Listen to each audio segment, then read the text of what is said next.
કે કુરુક્ષેત્રની અંદર જ્યારે મહાભારતનું ધર્મયુદ્ધ જ્યારે શરૂ થયું હતું અને આપ સૌ જાણો છો કે ભયંકર મહાયુદ્ધ થયું હતું અને આ યુદ્ધ જે છે એ હવે અંતિમ ક્ષણોમાં હતું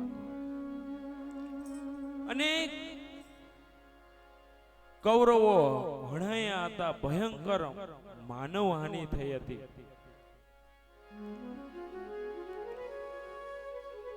કૌરવો અને પાંડવો વચ્ચે થયેલા ભયંકર યુદ્ધની અંદર કૌરવોમાંથી હવે અમુક યોદ્ધા જ બાકી હતા.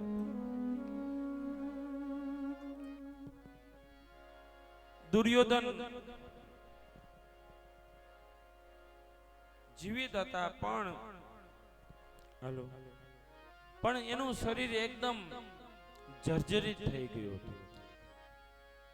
દુર્યોધનની સામે આમ જાણે મોત આવીને ઊભું રહેલું હોય એવી સ્થિતિ દુર્યોધનની હતી. બાકી તો બધા અનેક યોદ્ધાઓ કપાયા, મરાયા હતા. અને હવે છેલ્લું યુદ્ધ દુર્યોધન અને ભીમસેન વચ્ચે થયું. બંનેની હાથમાં વિશાળ ભયંકર ગદાઓ અને સામસામા એકબીજાને પ્રહાર કરે છે, પણ એકને હરાવી શકતા નથી. ભયંકર યુદ્ધ થાય, સાંજ થાય છે. આમ દુર્યોધનની સામે મોત દેખાય છે ત્યારે દ્રોણાચાર્યનો પુત્ર અશ્વસ્થામા અને દુર્યોધન આમ ઘણા નજીક હતા, મિત્રો સમાન હતા. એને છાવણીમાં જઈને જોયું કે મારો મિત્ર આ દુર્યોધન આની આવી હાલત, આ પાંડવોએ તો ભારે કર્યા, શું કરું?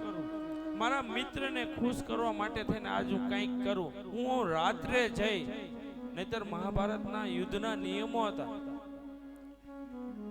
સૂર્યાસ્ત થઈ જાય પછી કોઈ સાથે યુદ્ધ ન હોવું જોઈએ.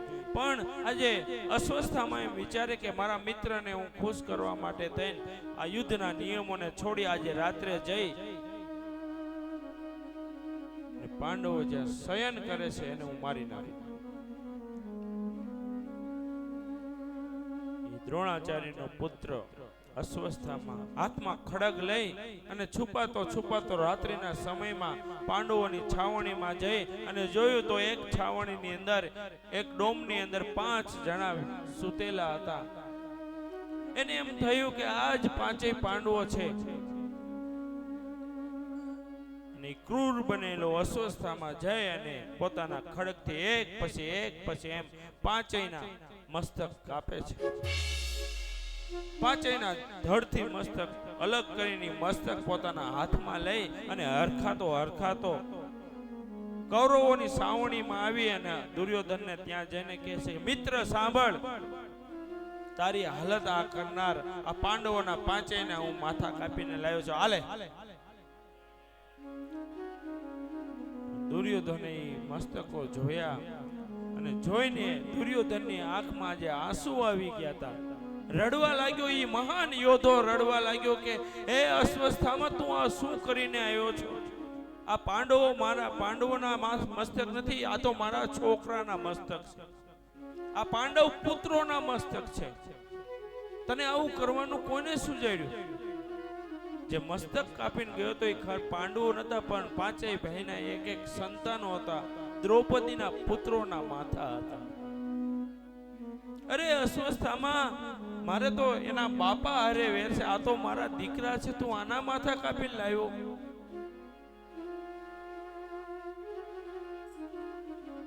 અસ્વસ્થામાને થયું બહુ મોટી ભૂલ થઈ ગઈ છે. અને ત્યારે દુર્યોધન કહેવા લાગ્યો કે અસ્વસ્થામાં, હવે તું જલ્દી નીકળી જા, કારણ કે જ્યારે એ દ્વારકા વાળાને ખબર પડશે, એ અર્જુનને ખબર પડશે, ભીમસેનને ખબર પડશે કે એના પ્રાણ પ્રિય પુત્રોના મસ્તક કપાયા છે, ત્યારે તને છોડશે નહીં. અસ્વસ્થામાં ડરીને ભાગવા લાગ્યો છે. આ બાજુ સવાર થતા દ્રૌપદીએ જોયું, જોતાની સાથે હૈયું હાથમાં નોર્યું, માં રડવા લાગી, કારણ કે પોતાના પ્રાણ પ્રિય 5 બાળકોના મસ્તક હતા ને. દ્રૌપદી વિલાપ કરે છે, પાંડવો આવી ગયા, માં કુંતી સમજાવે.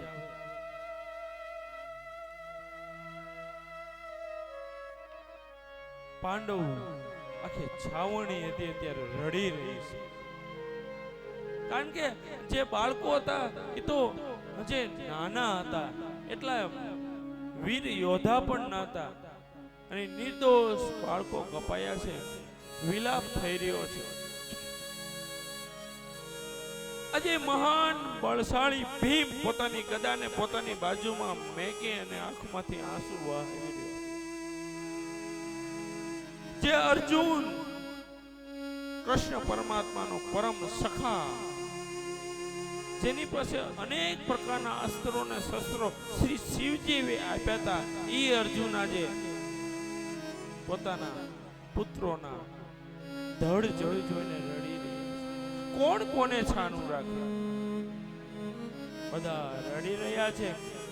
ત્યારે અર્જુન સામે આગળ આવી અને પ્રતિજ્ઞા લીધી કે મારા પાંચેય પુત્રના જેણે જેણે મસ્તક કાપ્યા છે એને જો હું ન મારું તો આજથી હું હથિયાર ન લઉં અને અગ્નિ સ્નાન કરી જાઉં, બસ.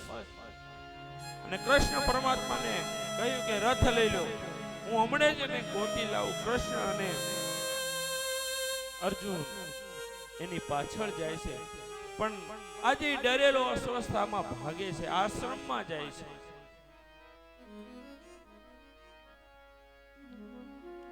આશ્રમમાં થોડું સમજાવવામાં આવે છે ને પછી કહે છે કે તે ભૂલ કરી છે, તારે એનું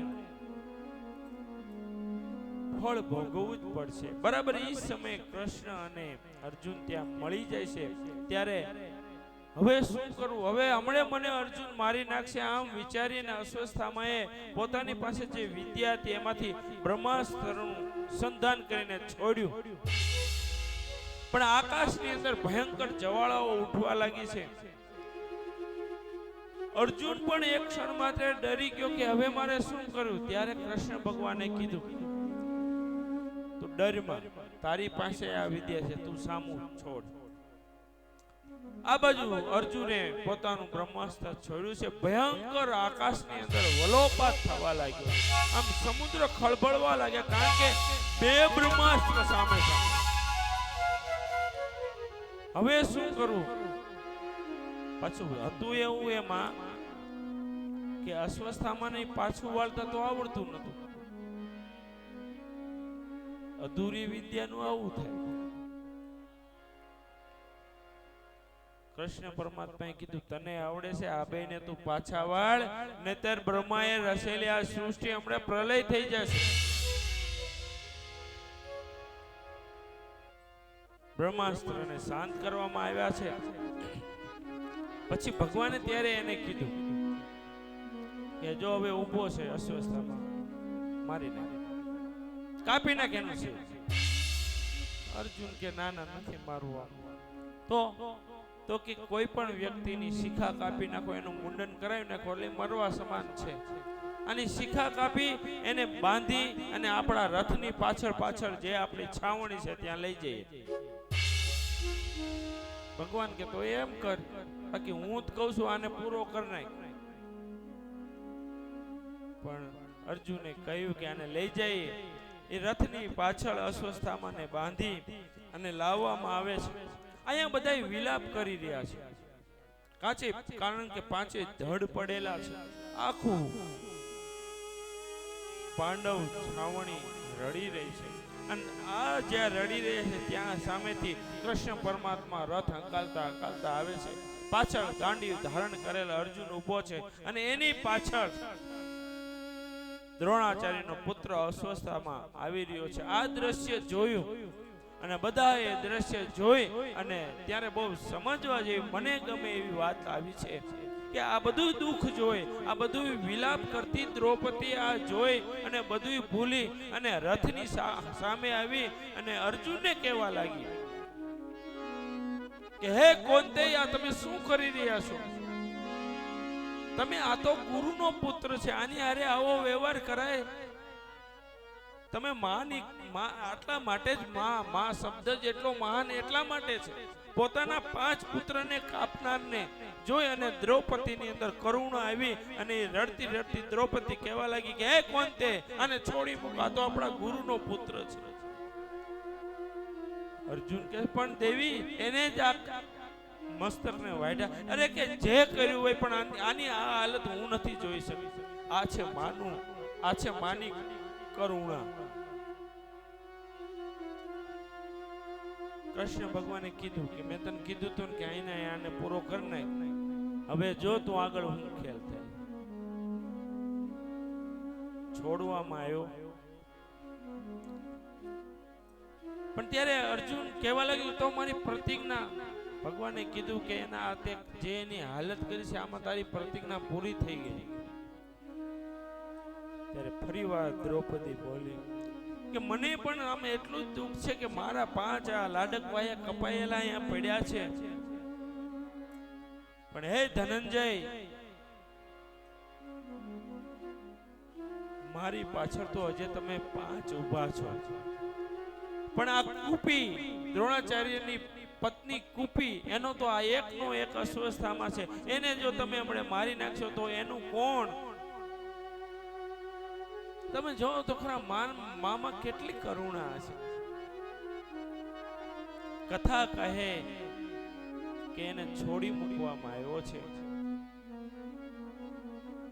એ ભાગતો ભાગતો જતો રહ્યો છે. આ બાજુ પાંડવોના લાડકવાયા એ 5 પુત્રોના અંતિમ સંસ્કાર કરવામાં આવે છે. પાંડવો આજે પોતાનું હૈયો ઉપર આમાં હાથ રાખી અને એ વિધિ પૂર્ણ કરે છે. પણ આ બાજુ જે અસ્વસ્થતામાં ભાગતો ગયો તો એને એમ થયું કે હજુ મારી પાસે એક વિદ્યા છે, એનો હું ઉપયોગ કરું.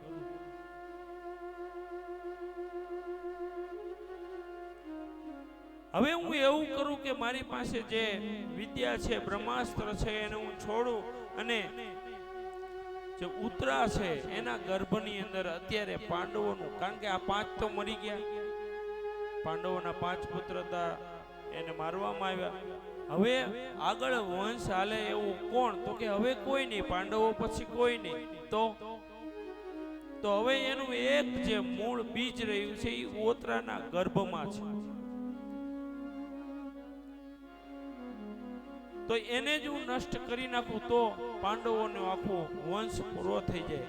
આવું કુમતિ એનામાં આવી.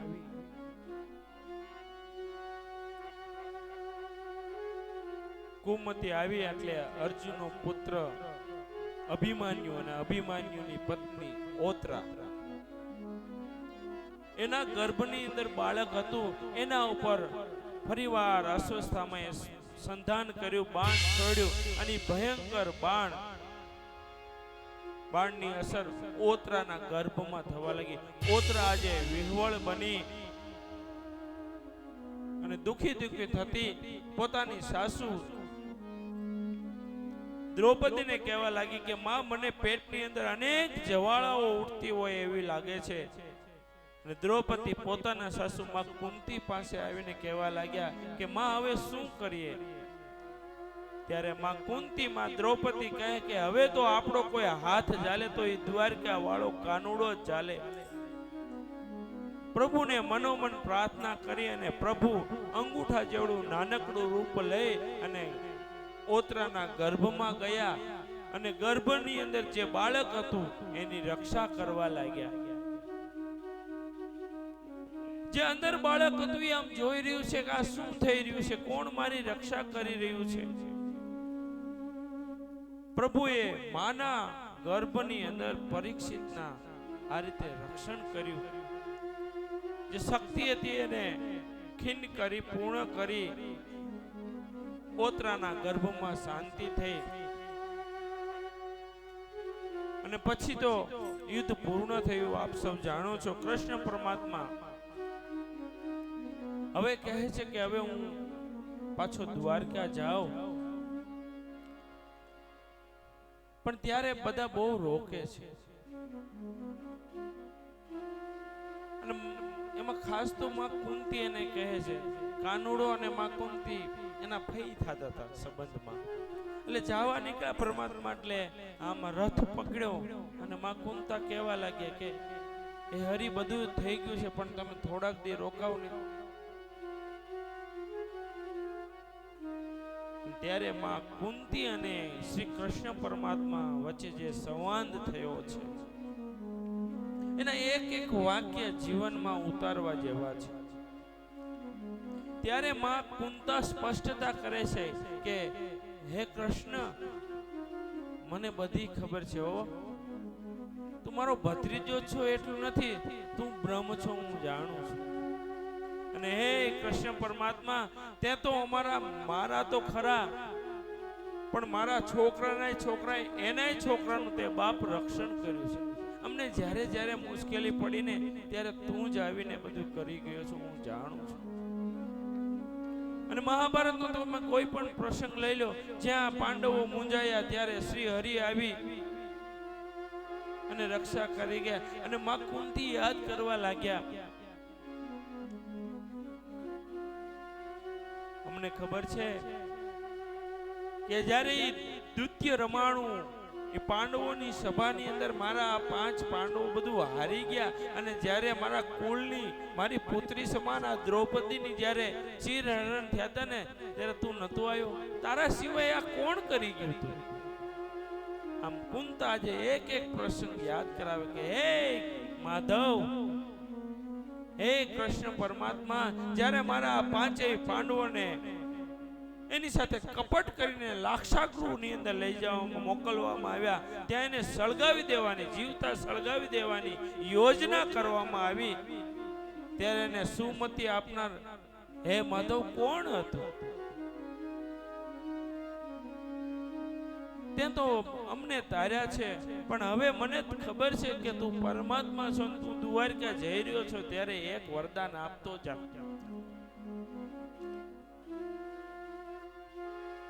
કૃષ્ણ પરમાત્મા કહે, કુંતા માં આવું ન કયો, તમે જે જોઈ માંગી લ્યો ને, હું ક્યાં ના કહું છું.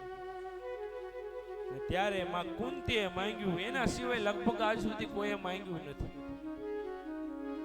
માં કુંતી આજે કૃષ્ણ પરમાત્માને વંદન કરીને કહે છે કે હે માધવ, જો તારે મને આપવું હોય ને તો બાપ મને દુઃખ આપજે. કૃષ્ણ પરમાત્માને થયો કે બધું બીજું માંગો, ઐશ્વર્ય માંગો, વંશ માંગો, આ માંગો, દુઃખ શા માટે? તો કે હે માધવ, હે મોરારી, જો તું અમને દુઃખ આપીશ ને તો દુઃખ આવશે તો જ અમે તને યાદ કરશું, નહીતર અમે તો માનવ છીએ, તને ભૂલી જઈશું. સુખ માથે શિલા પડે તો રામ હૃદયથી જાય, બલિહારી હોય દુઃખ કી તો પલ પલ રામ જપાય, બલિહારી હોય દુઃખ કી તો પલ પલ રામ જપાય. માં કુંતીએ દુઃખ માંગ્યું છે, કૃષ્ણ પરમાત્માએ સુંદર મજાનો સંવાદ થયો. પછી બધા કહે છે કે થોડાક દિવસ હે માધવ તમે રોકાઈ જાઓ ને. કૃષ્ણ પરમાત્મા રોકાણા છે. પછી કુરુક્ષેત્રની અંદર યુદ્ધ પૂરું થઈ ગયું હતું, બધા અનેક યોદ્ધાઓ કપાયા મરાયા હતા, પણ એક મહાન યોદ્ધો જે કુરુક્ષેત્રના મેદાનની અંદર બાણની શયા ઉપર જે શયન કરી રહ્યો હતો. અને કૃષ્ણ પરમાત્માએ કહ્યું કે હવે એક કામ કરો, હવે હું રોકાયો જ છું ને, તો આપણે બધાએ અત્યારે જે કુરુક્ષેત્રના મેદાનની અંદર બાણની શયા ઉપર દાદો ભીષ્મ સૂતેલો એને આપણે મળતા આવીએ. હસ્તિનાપુરથી કૌરવો, પાંડવો, માં કુંતી, દ્રૌપદી, ઉત્તરા, અનેક ઋષિઓ, અનેક સિદ્ધો, અનેક સંતો, કૃષ્ણ પરમાત્મા તમામ આજે એકજૂટ થઈ અને ધીમે ધીમે યુદ્ધના મેદાનમાં જાય છે અને યુદ્ધના મેદાનમાં તો ભયંકર માનવ હાનિ થયેલા એ મેદાનની અંદર આમ તમે જ્યાં નજર કરો ત્યાં અવશેષો પડ્યા છે, પણ એના એક બાજુ બાણની શયા ઉપર દાદા ભીષ્મ આ મૃત્યુની રાહ જોઈ રહ્યા છે. એકદમ આમ જાણે સફેદ ચાંદી હોય એવા એના સુંદર મજાના સફેદ વાળ આ પવન સાથે લહેરાઈ રહ્યા છે. અને દાદા ભીષ્મ સફેદ કપડા પહેરતા, એના જે કઈ ઘરેણા હતા એકદમ સફેદ ધારણ કરેલી દાદા સુતા હતા.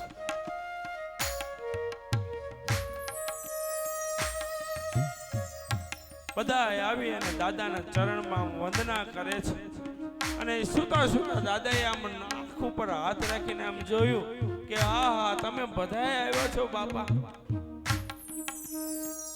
અને પછી આમ નજર ફેરવતા ફેરવતા અર્જુન સામે જોઈને દાદા ભીષ્મ કહેવા લાગ્યા, બટા મને તરસ લાગી છે, મારે પાણી પીવું છે. અને એ ક્ષણે કુંતી પુત્ર અર્જુને આમ તીર ખેંચી અને ગંગાજીને પ્રગટ કર્યા. દાદા ભીષ્મને જળપાન કરાયું. અનેક ઋષિઓ આવી અને આજે ભીષ્મ દાદા પાસેથી અનેક રહસ્યો જાણ્યા છે.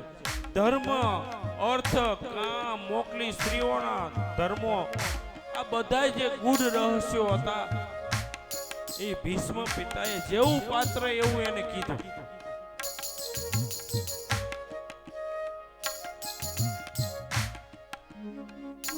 બધાય મળતા જાય છે અને બધાને આમ જેમ જેમ જોવે ને એમ દાદાને પોતાનું બાળપણ યાદ આવવા લાગે છે.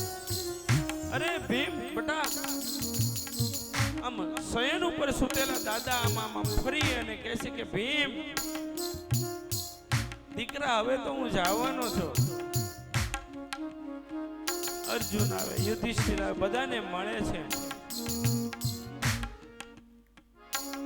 પણ દાદા ભીષ્મ તો દાદા ભીષ્મ હતા. અને છેલ્લે કૃષ્ણ પરમાત્મા બધાએ દર્શન કરી લીધા, વાત કરી લીધી, પછી છેલ્લે એક બાકી રહ્યા હતા કૃષ્ણ પરમાત્મા. એટલે કૃષ્ણજી ધીમે ધીમે ભીષ્મ પિતામહને વંદન કરે. વંદન કર્યા અને શબ્દો કાને આવ્યા એટલે દાદાએ પાસે આંખ ઉગાડી, લે માધવ હજે તું રોકાયો છો, તું દર્શન કરવાયો. મને ખબર હતી કે બીજું કોઈ આવે કે નહીં, પણ કૃષ્ણ તું મને છેલ્લે મળવા આવવાનો હતો, મને ખબર હતી. મને ખબર છે કે તે મને વચન આપ્યું છે અને તું વચન આપેલું કોઈ દી ભૂલતો નથી, ઈ ખબર છે. કૃષ્ણ પરમાત્માએ કીધું કે દાદા વચન આપ્યું હોય તો આવવું તો પડે ને.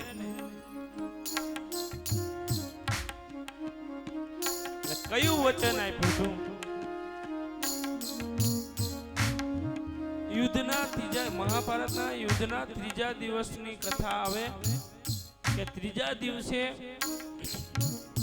કૌરવોની સેના ખૂબ હણાણી, અનેક યોદ્ધાઓ મરાયા. એટલે દુર્યોધનને આમ ખીજ ચડી અને ખીજાતો એકદમ ક્રોધ કરતો ભીષ્મ દાદા પાસે જઈને કહેવા લાગ્યો કે હે દાદા, તમે અમારી હારે છો કાની હારે છો?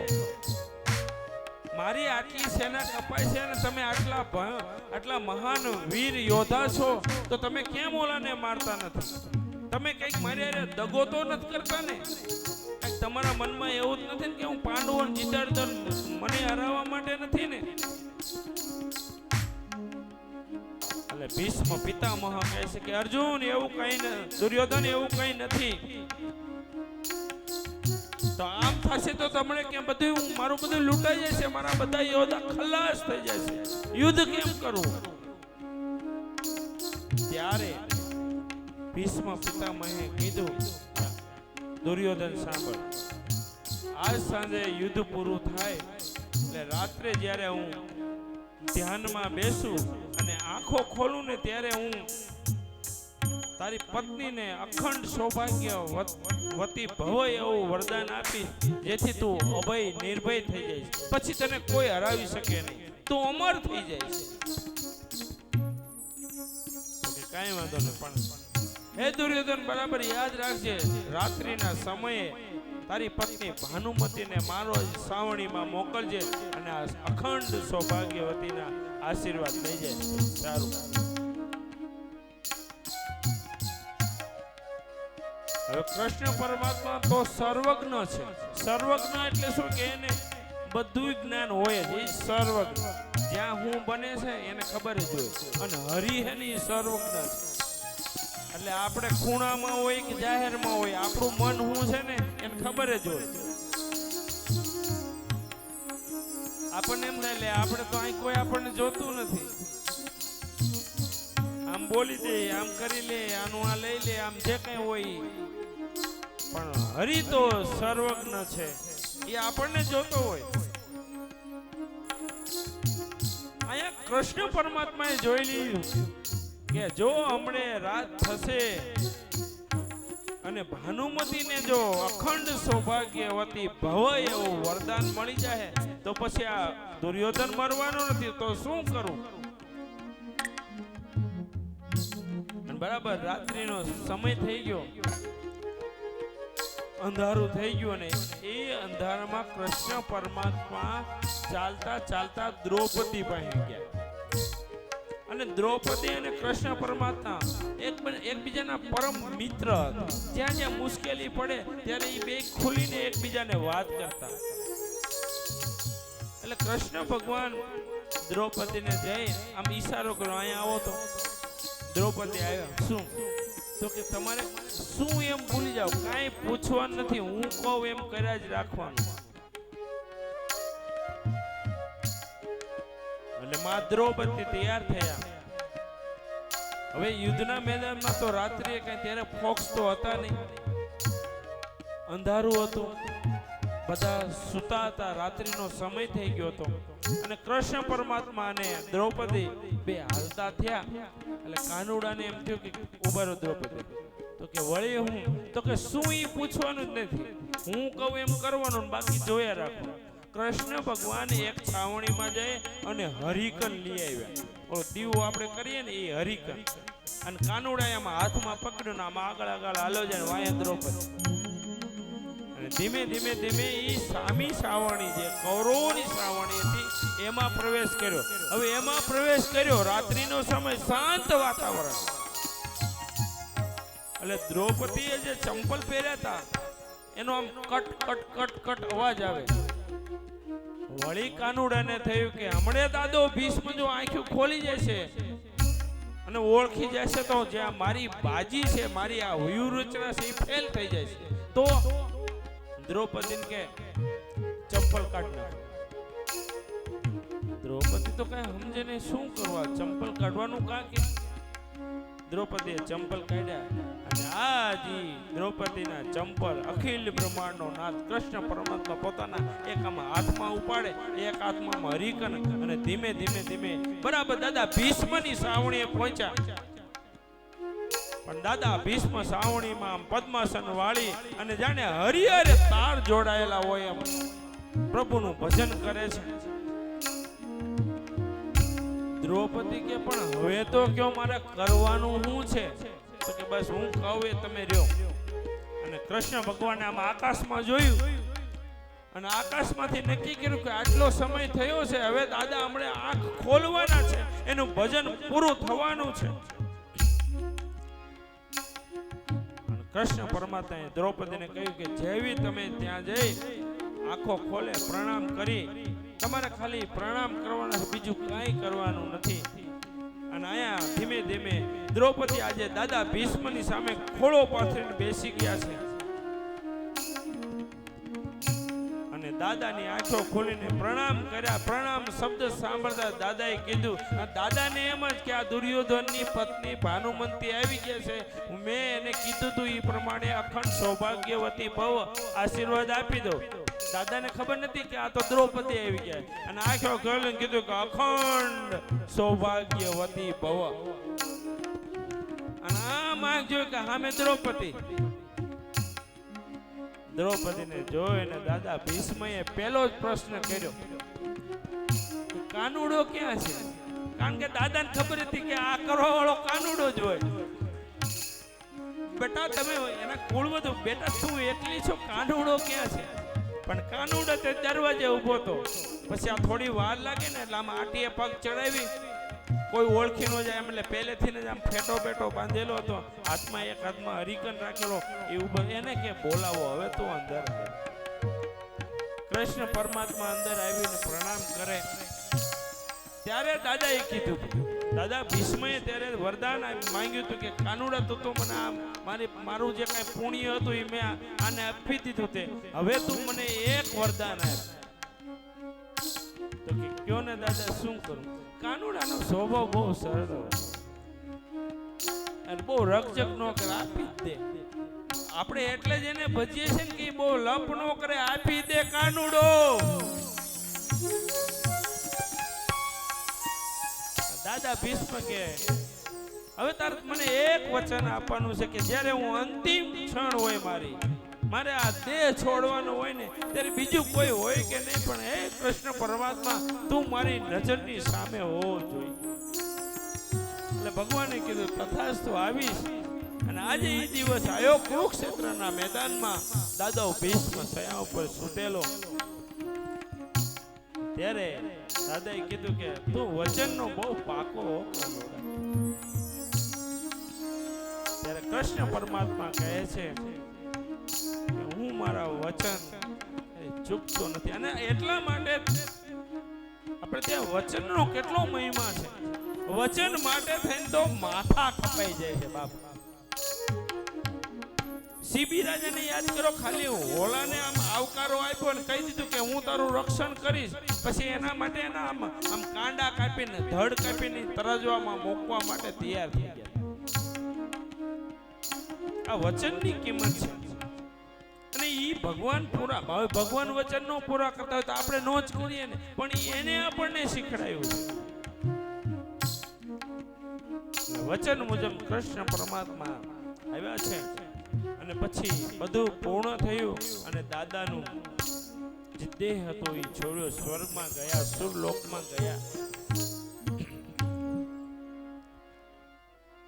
દાદાની વિધિઓ તમામ પૂર્ણ કરી કૃષ્ણ પરમાત્મા દ્વારકા ગયા. અહીંયા પાંડવોનું રાજ્ય ચાલવા લાગ્યું છે.